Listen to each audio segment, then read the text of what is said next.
Paris Blanc-Ménil. Cher révérend Sidia Kisonga André, conseiller général du chef spirituel.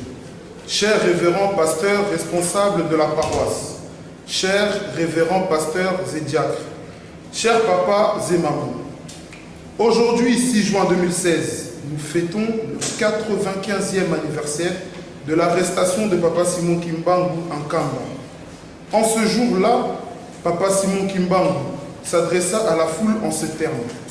Que ceux qui ont peur quittent le lieu, car l'autorité publique s'amène pour nous arrêter. À ceux qui veulent rester, ne répliquez pas au traitement qui vous seront infligés. Peu de temps après, l'autorité est arrivée avec ses soldats et s'est mise à tirer sur la foule. Curieusement, c'est l'eau qui sortait des fusils. Ils ont mis la main sur papa Simon Kimbangu et l'ont ligoté. Un ange sortit du safoutier et libéra papa Simon Kimbangu. Papa Simon Kimbangu se trouvait alors miraculeusement pour se retrouver dans la vallée nommée Mwanzi, à Kienga, du village Gombe Kinsuka. Le nommé Bidi Kimpunda, faisant partie de la foule, n'a pas respecté la consigne donnée et a lancé un morceau de brique sur le soldat. À partir de ce moment, les fusils commençaient à tuer.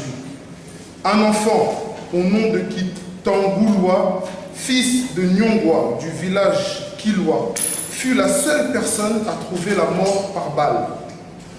Alors qu'il était âprement recherché, papa Simon Kimbangu, en compagnie d'une foule nombreuse, abandonne Kamba pour se réfugier 3 mois durant à Banzansanda.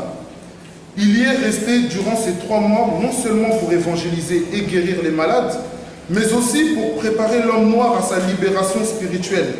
Il suffit de lire sa prophétie du samedi 10 septembre 1921 pour se rendre bien compte de la portée ô combien mondiale du message de Banzansanda sur la libération de l'homme noir. Prévenu par le Seigneur Jésus-Christ que son temps est arrivé, il quitta Banzansanda le 10 septembre 1921 et passa la nuit à Mvunzu. Arrivé à Ngombe Matadi, il trouva une grande foule parmi laquelle on comptait des malades et des cadavres. Pour les guérir, il leva son bâton sacré appelé Mvoila et s'adressa à Jésus-Christ. « Seigneur, la foule est trop nombreuse, je ne saurais toucher chacun individuellement. Bénissez toute la foule selon votre autorité, y compris ceux qui viennent encore vers nous, morts et vivants. » Aussitôt, il a orienté son bâton sacré vers tous les 4 coins du monde. Le lundi 12 septembre, jour de l'anniversaire de sa naissance, papa Simon Kimbangu, conscient du sort qui l'attendait, continua à préparer les siens à l'épreuve qui allait bientôt s'abattre sur eux, en leur adressant par la même occasion son message d'exhortation et d'adieu. Dans la soirée, alors qu'il continuait à guérir les malades, l'adjudant Snoek, l'agent territorial belge, arriva à la tête d'un groupe de soldats en Kamba. Aussitôt qu'il fit son apparition, Kimbangu s'avança vers les militaires pour se faire arrêter. L'adjudant Snoek, agent territorial colonial, ordonna à ses militaires de l'arrêter. Après avoir été battu atrocement avec les crosses de fusil, Papa Simon Kimbangu fut enchaîné au cou, aux poignets et aux chevilles. Ainsi commença un long périple de son arrestation jusqu'à sa mort le 12 octobre 1951 à Lubumbashi. Revenons à la date du 6 juin que nous commémorons aujourd'hui. En effet, son éminence Joseph Diangué Bakuntima, chef spirituel, précisa que l'ange qui avait libéré Papa Simon Kimbangu ce 6 juin 1921 était en fait un musicien céleste. C'est pour cela que cette fête fut attribuée par Fumambanza, Papa Dialunga Nakiangani, chef spirituel, aux musiciens, aux femmes des musiciens et leurs enfants. Rappelons qu'en 1921, l'actuel fanfare kimbanguiste n'existait pas. Mais Papa Simon Kimbangu fut, de son vivant, donc physiquement, un grand flûtiste et avait une chorale dont maman Mikala Mandombe fut l'une des choristes. Cependant, en date du 6 juin 1921, et ce, lors de l'envahissement de la cité sainte, Nkamba, par les autorités coloniales belges, Papa Simon Kimbangu faisait voir à ses disciples la fanfare céleste dont faisait partie l'ange musicien qui est venu le libérer.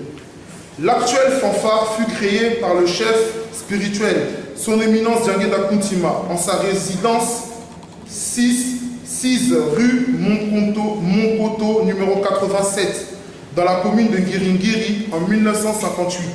Et sa sortie officielle eut lieu en 1959. Toutefois, l'idée de la création de la fanfare kimbanguiste remonte en 1956, lorsque son éminence Diangué Bakuntima était musicien à la colonie scolaire de Bomba, où il fut élève sous l'œil vigilant des autorités coloniales et missionnaires belges. À part son rôle de conférer une identité à l'église kimbanguiste, la fanfare est aussi un moyen efficace d'évangélisation. Nous dirons même plus que la fanfare est une méthode d'évangélisation qui, d'ailleurs, a permis à beaucoup de gens de devenir des kimbanguistes. Elle a donc un impact multidimensionnel à la fois au sein de l'église kimbanguiste et en dehors de l'église kimbanguiste. Et ce, surtout sur les plans spirituels, psychologiques et socio-économiques.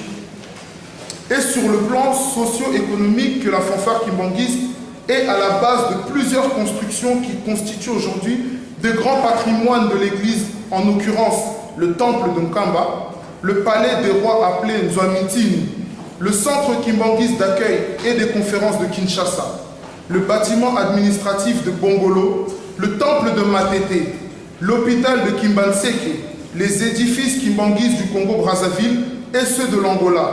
La liste est tellement longue que nous nous arrêtons ici. C'est donc le résultat de l'animation de la fanfare lors d'un Tsinsani, où chaque fidèle kimbanguiste de son gré octroie à l'église les moyens nécessaires à sa construction.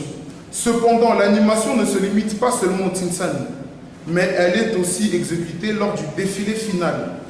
Et c'est en ce moment-là qu'intervient son rôle d'apaisement de bien des âmes, tout en soulageant et guérissant de tous les maux tant spirituels que matériels. Voilà en résumé, chers papa et maman, l'historique de l'événement du 6 juin et de la fanfare kimbanguiste. Il nous est indispensable de la transmettre à la génération présente et aux générations futures, aussi longtemps que le Tout-Puissant nous accordera le souffle de sa vie et sa bénédiction. Ainsi, nous terminons au nom du Père, du Fils et du Saint-Esprit. Kimbanguisme, oye! Oye! Nkamba, oye! Oye! Papa Simon Kimbangu, Kiangani,